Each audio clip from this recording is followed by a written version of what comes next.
no political party has your best interest in mind. No political party really has the end-all agenda of you experiencing the abundant life that you were created to live other than Jesus. And so if we're really going to find hope in this election season and, gosh, even so much more in our life, I pray that our listeners would remember, okay, or maybe come to at least tip their hat to maybe there is a better way that's bigger than this whole political thing, and then it's in the way of Jesus. Welcome to the Hope in Real Life podcast with Jason Gore. Our team is passionate and committed to bringing you more hope in the everyday, real areas of your life. If this conversation and content is valuable for you, please do us a favor. Like, subscribe, and even share. You never know how valuable it could be to share a little bit of hope with someone else. Let's get the conversation started.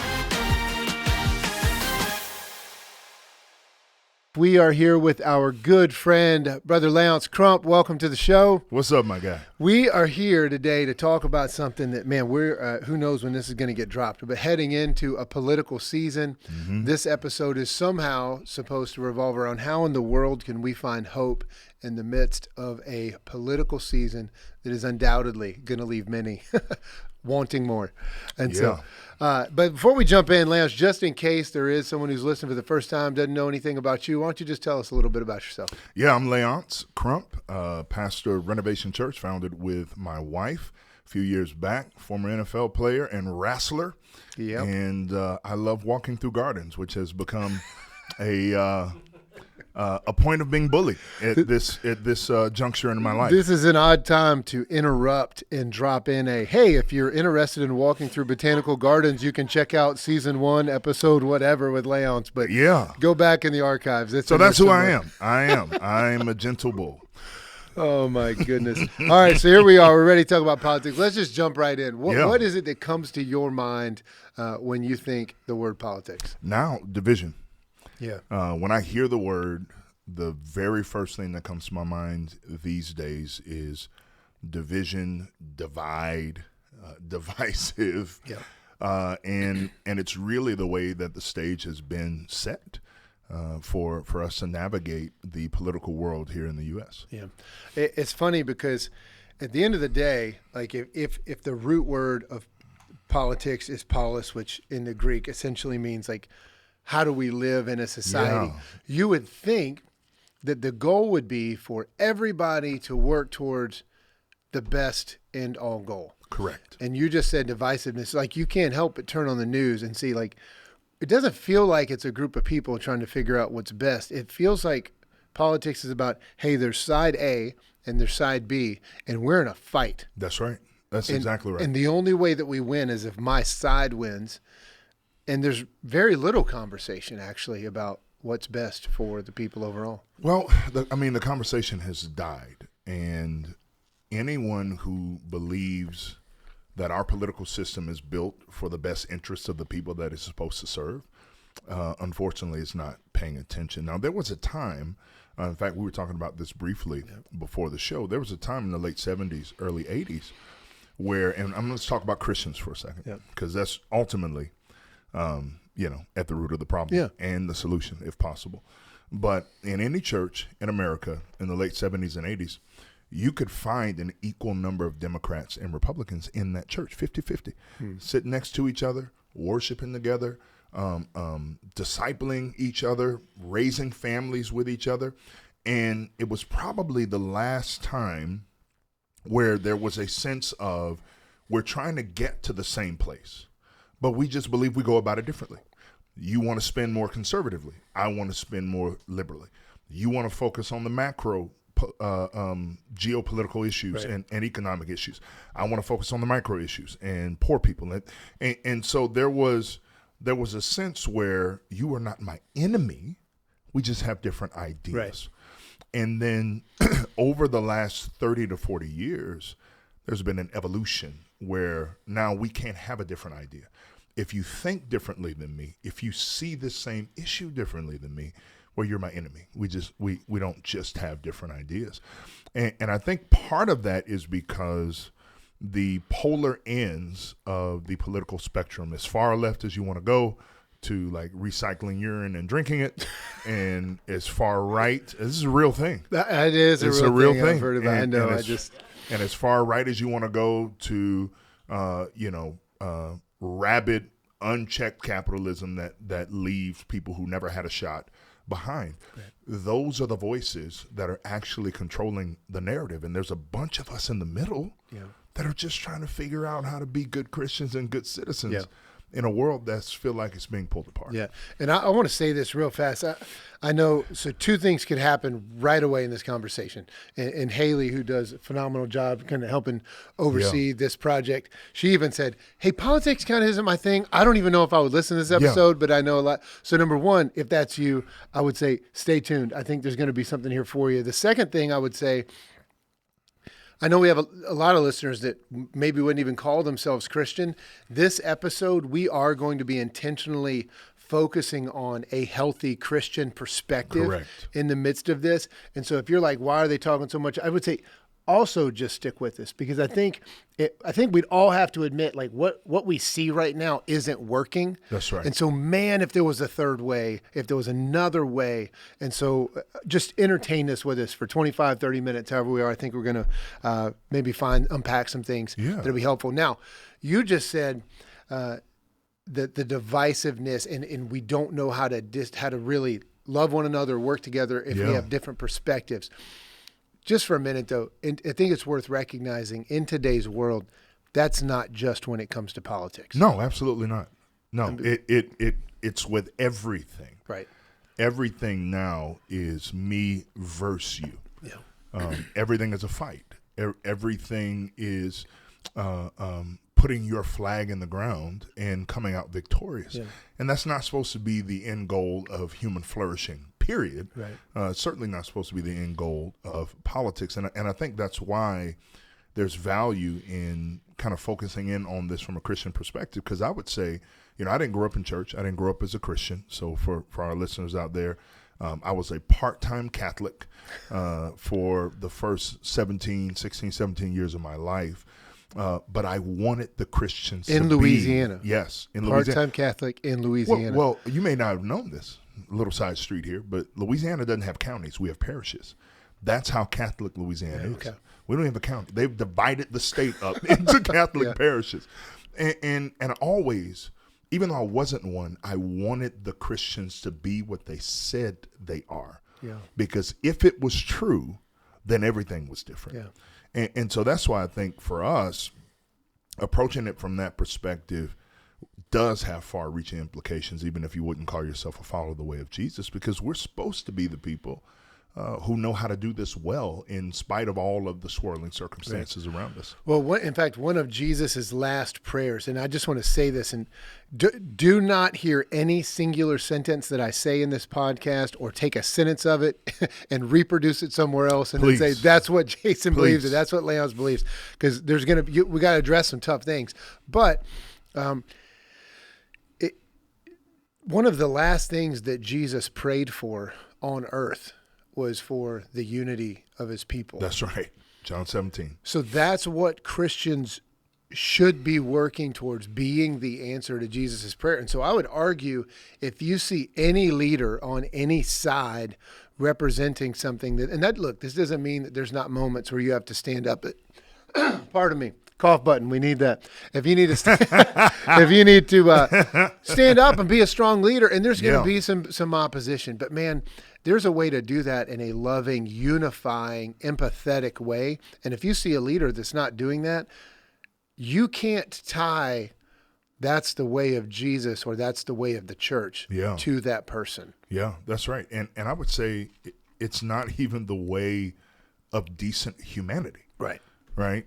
Because at the end of the day, Christian or not, we should want total flourishing for our society because we benefit from it too. Right. Let's just say it completely selfishly. Yeah. We all benefit when everything in society is flourishing. Yeah. And right now, it's very much a different story. Yeah, and gosh, I hate to keep going back to Scripture, but I mean, you see that in Deuteronomy. I mean, you see it all throughout Scripture. You see it in Jeremiah. Yep. If you're in this area where you don't want to be, he doesn't say grit your teeth until you can get out. He doesn't say overturn it. He says marry, have children, That's right. plant houses. gardens, build houses, live your life in such a way that the city around you will prosper, because in its prosperity, you will find prosperity. That's exactly right. As the city goes, so do you. Yeah. Period.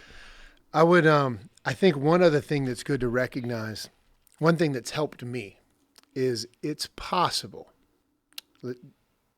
I would even say highly likely, but to at least allow ourselves to go to the place to where it's possible that the system, the political system that we are set up in, and again, I'm not anti-politics by any stretch. I think they serve a great purpose for our society. But I think just being open to the fact that our system could be set up to have us spending more energy fighting with one another than coming to a unifying place. Any thoughts on that? Well, I was taught a long time ago to always follow the money. Follow the money. Yeah. There's more money in medicine than healthy living. Yes. There's more money in doctor's bills than eating vegetables. Yeah. And there's more money in controversy than in cohesion. Period. And so, when you think about kind of the root idols of American society, it's mammon, right? And mammon being maybe not in the literal sense, but but being in the what Jesus meant when he said mammon, it was wealth and power and everything that it affords, right. And worshiping that. It's mammon and it's sex. And so when you look at these kind of root idols that govern so much of our movies, our media, the way we function, what's on magazine covers, the Met Gala. If you didn't see that, don't go watch it. We won't put a link to it here. We will not link to that. But the point I'm making is controversy sells. And makes money, and that's why we're reliving 2020 right now. Yeah. In this current political race, because it was salacious and unfortunately, if we're not energized by the way of Jesus, then we're going to be energized by those things, and in some small way or another. And so, yes, I believe that there are segments of our system that are set up for the flourishing of people. But I also believe equally countermeasured to that, as you said, that the system is set up to keep us divided, because God forbid these poor folks that I used to pastor in Appalachia, in Sevierville, Tennessee, where I live down the street from Dolly Parton. That's another conversation for another time. A little different than Atlanta. Well, and I was going to say, not that much.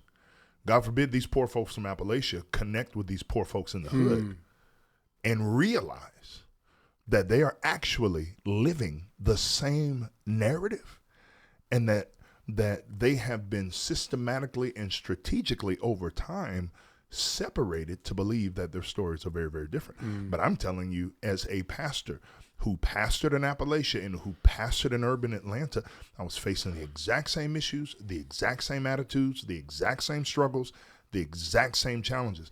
God forbid those people get together, because they would literally be able to wrest the power from the powerful and reshape society. And so we got to keep those people separated. God forbid black folks and white folks get together in a church, right? Because as long as we can keep the narrative that Republicans want to hurt black people and Democrats are using them in order to, give them programs and keep their votes. And as long as we can keep that narrative, then there's no synergy and there's no possibility to actually see change. Right. Yeah. So let's ask this question then. What is the Christian community's role when it comes to politics? Yeah. Primarily, it is to live out the way of Jesus in a subversive, beautiful, inviting manner. I'll give you two examples.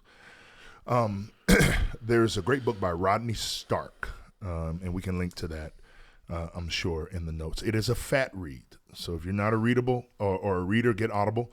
I'm not sure if it's on Audible, but there's one example he shares that has always struck me. And I've brought this primarily to my friends and family who lean right. I've brought this to them multiple times. What do you do when you can't count on the political power to facilitate the life you want to have, right? So the early Christians, it was Nero or Trajan. Like neither one of them were working. I mean, Right. Nero lit his garden with Christians on fire. And so they're Tough to get behind that. Tough to get behind Right. that. You know, like, this is my platform. Right. I'm going to light you up. But those of you who survive, you will prosper. Yeah. But what do you do when you live in a society where you don't have any political power, where your vote really doesn't matter at all? Yeah.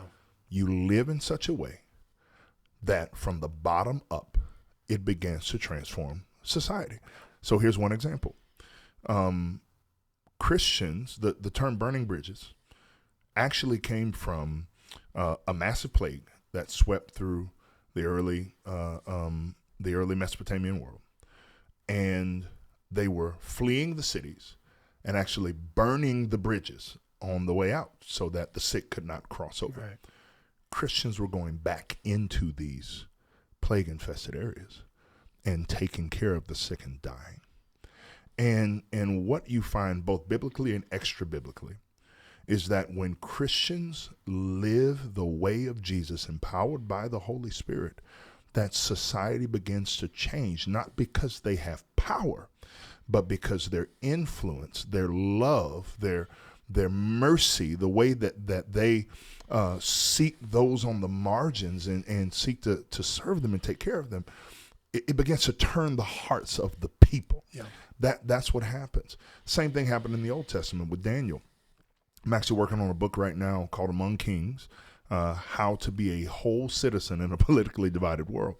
And the idea of that sprung from reading the book of Daniel, where I realized that this man was taken in exile into a country he did not choose. Just in case you're listening, you don't know the book of Daniel, a book in the Bible. Oh, it's a book in the Bible, yeah. Yeah, you should read it. It's crazy, though. Stop at chapter 6. Before he starts having dreams. Please stop at chapter 6. But in the first 6 chapters, you see that he serves 4 different administrations. Yep. Think about that. 4 different administrations. 3 different kingdoms. And none of them were working for the good of his people. How did he do that? How did he do that and keep his Christian fidelity? There's a lesson in that for us. And eventually we see little flecks of heart change even in those political leaders in the Old Testament because of the way Daniel lived around them and exemplified the way of God. Yeah, you see that and you think, okay, maybe there is something to that. And this is why when people ask me, interpersonally, hey, what are your thoughts on politics, Republican Party, Democratic Party? And it's not that, look, I love America. I love our country. Without a doubt. America. Love it. But when it comes down to how much energy should I put, at the end of the day, we got 24 hours in a day. We have way less emotional energy than 24 hours. And per our last time, we should be sleeping 8 of those. We should be sleeping 8 of those. I'm still failing miserably at that. I'm doing better. Come on, big guy. I'm doing better. I know. I got work to do. Hope in Real Life family, I want to take a moment and let you know about a resource that we have for you for your own personal development, spiritual enrichment, and really a way for you to find a bit more hope in real life. We have a tool for you called the Hope in Real Life app. It offers things like parenting tips, financial resources, marriage insights. If you're looking for it, there's even Bible reading plans in there. And there's a community where you can even share prayer requests and know that someone is praying for you for whatever it is that you have going on in your life. It's available right now in the Apple App Store or in Google Play. You can search Hope in Real Life in both stores, or you can use the download link that is in the show notes. Remember, tomorrow can be better than today, and hope is possible even in real life. To say we got 16. We got 16 hours, and we definitely don't have 16 good hours of emotional energy. So do you want to, is it more beneficial for your community, for your state, for your country, for your church, for your city, for you to invest a large portion of that time investing in a system or hoping in a system that ultimately is not going to get it done, which every hour or minute that you put into driving that platform is minutes that you don't have to necessarily live out exactly what you just talked about. And so for me, it's really a matter of minutes. Yeah. Like, where am I going to invest my time? And to use your words, like if I'm really convicted about something, am I going to spend a whole lot of time chasing my algorithm on social media and making a bunch of arguments, or am I going to spend my time actually living that out? And to use your story, to use your metaphor, going back across where there's no bridges and actually making a difference myself. That's right. I mean, I think you're exactly right. And the perspective, I think, is so clear. We have a finite amount of time, and to invest our hope, and I think that was the key word there, we have to stop hoping in politics and political leaders. They come and they go. They rise and they fall. The Bible literally says, sorry for quoting the Bible so much today, guys. I am a preacher. You have to forgive me. The Bible literally says God raises up kings. Yep. And he tears them down, right? And so every ruler, every leader we have ever had and ever will have is in a temporary assignment. Right. And so for us to throw our whole hope and our whole heart and all of our energy behind a temporary leader who will change over, if not in 4 years, in 8. Yeah. And that leader will spend the next 4 to 8 years trying to undo everything that the leader did that came. Like, why would we throw ourselves at that? Yeah. When instead we can be living in such a way that people have to ask us for the hope that we have. Now, I'm not a proponent of total disengagement. That's not what I'm saying. Not at all. That's not what I'm saying at all. What I am saying is that as you engage, invest wisely with your time, and realize that your hope doesn't rise and fall. In November, we're going to have a president. Yep. We're going to have a new president, or we're going to have the same president. That changes nothing for how I live before then and how I will live after. Yeah. I'm going to love Jesus. I'm going to serve my church. I'm going to love my family. I'm going to take care of my kids. I'm going to invest in human flourishing. I'm going to continue to give to compassion. I'm going to continue to try to make the world a better place, because at the end of the day, whoever is sitting in that seat, that does not determine how I live my life. And the day that it does, we kind of already lost the battle. Yeah. Let's hit on this, because I know there's some listeners out there that will say, oh, but it does, because it could actually change a law, or it could change how our tax dollars are spent. Mm-hmm. Cough button. We, I think it's worth recognizing, and I'm just going to go here for a minute. All right. And this is where somebody takes one sentence and blows something out of the way, but it's fine. We got to deal with it. To pretend like, if you want to vote one way or the other, or you want to elevate one party over another, great. That's what the system's intact for. But to pretend like if you want to see one candidate move into office because you live and believe, which I do too, that abortion is murder. Yeah. I think it's, and now look, I have friends and family that have had abortions. Same. And so much empathy for that. But that doesn't make it not what it is. It doesn't make it not what it is. But to pretend like if you vote just for that and that's what you stake your life in, to pretend like everything in that political party perfectly matches up. I'm not saying with your personal preferences, because it might. Perfectly with the way of Jesus. But does it perfectly match up with the way of Jesus? Come on. Yeah. We got to be smarter than that. Yeah. Or to say, no. I believe that the Democratic Party does a better job of caring for the poor, which is something that we're called to do through Scripture. That's the soundbite that they're going to take. Which it is. That's right. They're going to take. Yeah, I'm going to get blown up. I'm going to get blown up. Jason Gore said he believes the Democratic Party does a better job. So do what you may. Take the whole thing in context. But then to pretend like everything that political party does fully represents the way of Jesus is a stretch at best. Well, it is. It's not even being honest. Right. That's the thing. It's not being honest. And the hard part in many of these conversations for me, because we have such a diverse church, and so going back to COVID, I'll come right back. Look, I'm going to go soft here for a minute. Okay. Yeah. I'm not saying that everybody that's a Democrat is pro-abortion. I'm not saying that no one who's a Republican cares for the poor. That's not what I'm saying. And that's not going soft. That's true. Right. Because I know what are called blue dog Democrats that are anti-abortion. Yep. And I know Republicans that are deeply concerned for the poor and for our fiscal policies concerning them. Yep. So that's just right. And those are throwbacks from the 70s and 80s that we're talking about. But here's what's really interesting, though. How many of those are actually going to have an opportunity to run for president? Well, they're not. Well, they're not. Right. Can we come back to that? Yes. Can we put a pin in that and come back to that? I definitely want to come back to that. They're not. But what I was going to say is the challenge in this conversation that I've had many, many times, and I'll go back to COVID, is when my right-leaning family and friends, and again, I'll go here. Like, my in-laws are staunch Trump supporters. Staunch. Election deniers, whole thing. Yeah. It was stolen. Like, I don't care if he gets indicted, we're still voting for him.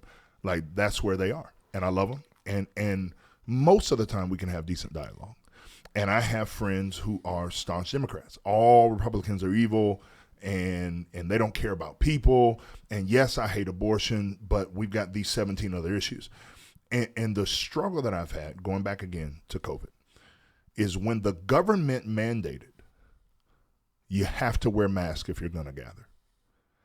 My Republican friends stopped coming to our church. And my in-laws said, well, we're not going to do that. And I thought to myself, well, I thought we were supposed to obey the government. Like, y'all are like, well, the government said I can have my guns, and the government said, but now we're not. And then when the government stopped mandating masks, we pulled the mask. Right. And many of my left-leaning friends stopped coming to church. You don't care about people anymore. You don't care about people. You don't care if people die. You won't care if people die. And I'm like, but I thought we were supposed to follow what the government said. Right. Do you see what I'm saying? Yeah. And so in both cases, I thought we were supposed to follow what the government said. Right. Well, only when it's convenient to what I want. Yeah. And no one is willing to be honest.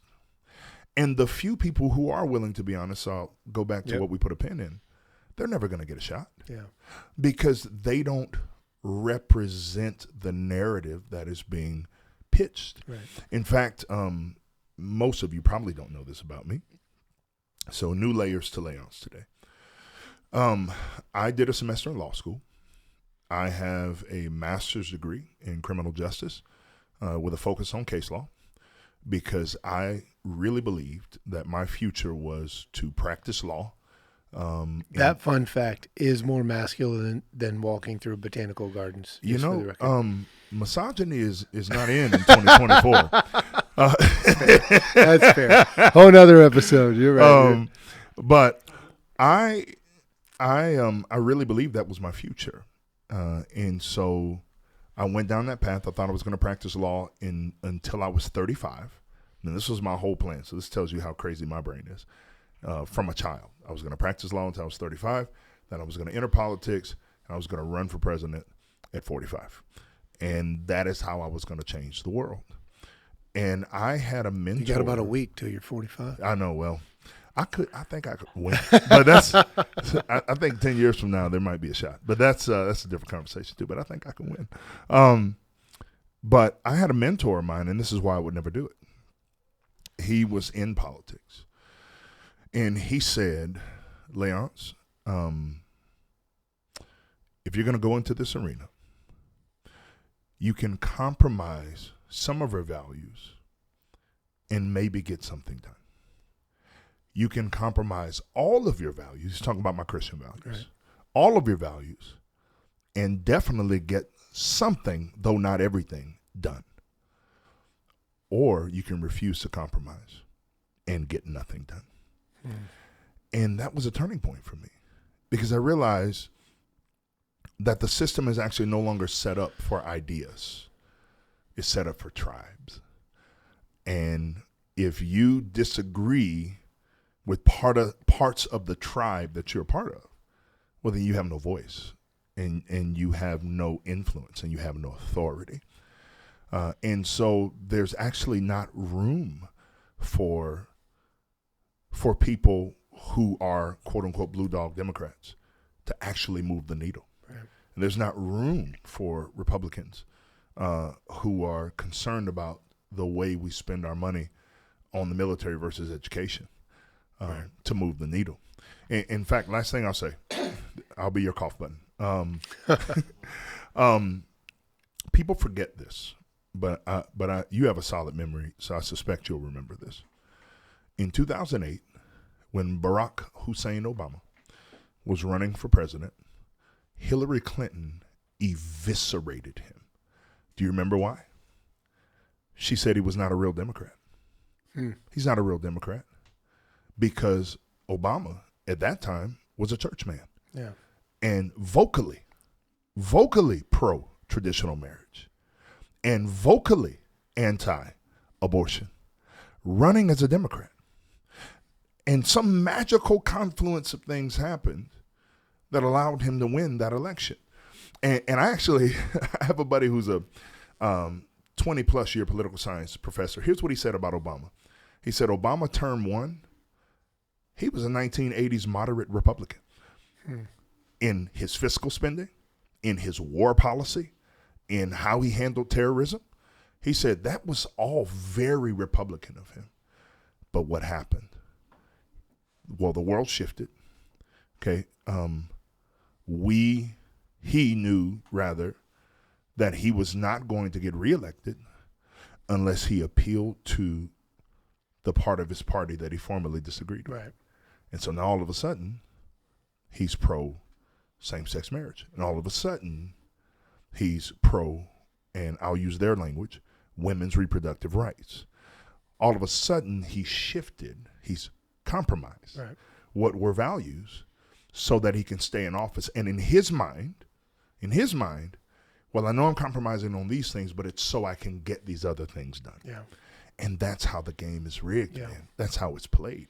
And so I remind people all the time, you forget that Hillary Clinton destroyed him in debates, in articles, in interviews, and her whole platform was he's not a real Democrat. Right. Because this is what Democrats believe. Democrats believe in women's reproductive rights. Democrats believe that love is love and you can love anyone. And he doesn't believe those things, so he's not a real Democrat. And here's what's interesting, as if being a real Democrat or a real Republican is the end-all goal for us. Well, and that might be a part two. I'm sitting here thinking, because at the end of the day, yes, we remember who Barack Obama is. We remember who Hillary Clinton is right now. And you might be able to do this, but I would even challenge for others. Can you name every president of the United States we've ever had? No. Absolutely not. There's not one listener that can hear my voice right now that doesn't know who Jesus is. That's right. And the reason why is because there is a third way. Yes. There is a better way. Yes. It seems like they could never get elected. And so that's what I hope our listeners get out of this episode is like, hey, I'm not saying don't be a Republican. I'm not saying being a Democrat. I'm just saying that at the end of the day, no political party has your best interest in mind. No political party really has the end-all agenda of you experiencing the abundant life that you were created to live other than Jesus. And so if we're really going to find hope in this election season and, gosh, even so much more in our life, I pray that our listeners would remember, okay, or maybe come to at least tip their hat to maybe there is a better way that's bigger than this whole political thing, and then it's in the way of Jesus. Well, and it's got to be. It's got to be. Because, again, if you're listening and you're following the way of Jesus, well, the Bible says that this is not your home. Yeah. The Bible says that you are a citizen of another place. Yeah. The Bible literally says that Jesus' kingdom is not a kingdom of this world. Yeah. And that we are simply passing. I can go on and on and on and on. There's a beautiful thing that's coming where heaven is going to kiss earth, right? Yep. And that's Revelation 21. Heaven's going to kiss earth. We're going to have this brand new reality, this new heavens, this new earth, this sin-free thing that is coming. No political leader is going to get us there. Yeah. No political party is going to get us there. That is not where our hope is. And it can't be, because it's going to fail. And that's where your frustration is. Yeah. Can I say that bluntly? I think so. Your frustration right now, listener, is through multiple or even singular election cycles, you hoped that this person would be what you believed they would be. And it turned out that they weren't. Yeah. And they couldn't get as much done as you thought they could. And so now you hope for the next one. Yeah. The next one's not going to be able to do it either.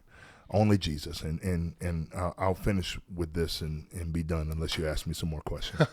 But I tell all our people all the time, stop looking at the elephant and the donkey and follow the lamb. Yeah. Follow the lamb.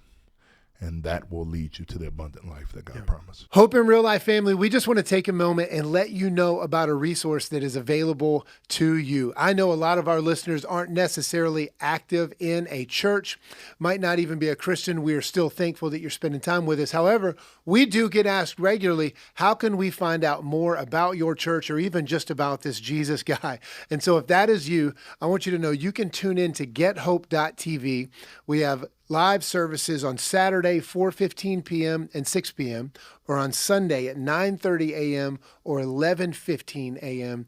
Those are Eastern Standard Times. If you can't tune in during those times, we will drop our YouTube link as well as our podcast link down in the show notes. We would love to have you join in with us. Let's keep sharing some hope. My last question was, how can communities come together to foster hope during this election season? I think we'll end. We'll end with that.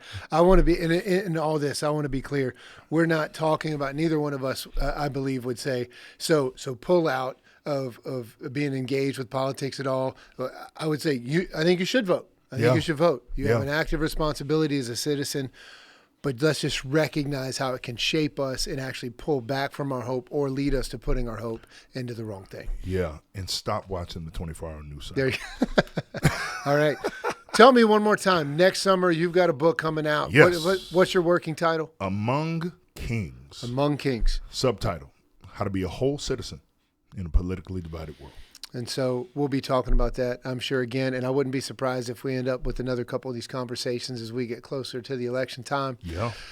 Léonce, thank you so much for being here, as always. I think we're going to get you out of here and go get you some barbecue. Oh, beef ribs await. Hope in Real Life family, thank you for tuning in. Listen, do the world a favor, all right? Engage this content, but share it. Other people need to experience and understand there is a bigger hope out there than just what's being thrown at us by the news. Take an opportunity, share this with other people. You never know how much of a difference it can actually make in someone's life. Love you guys. See you on the next episode. Let's keep sharing hope. Thanks for tuning in to this episode of the Hope in Real Life podcast. If this content was valuable for you, don't forget, like, subscribe, share. You never know how important it could be to bring a little hope into someone else's life. There's even a place here for you to comment. We would love to hear from you and hear your feedback. Until next time, let's keep sharing hope.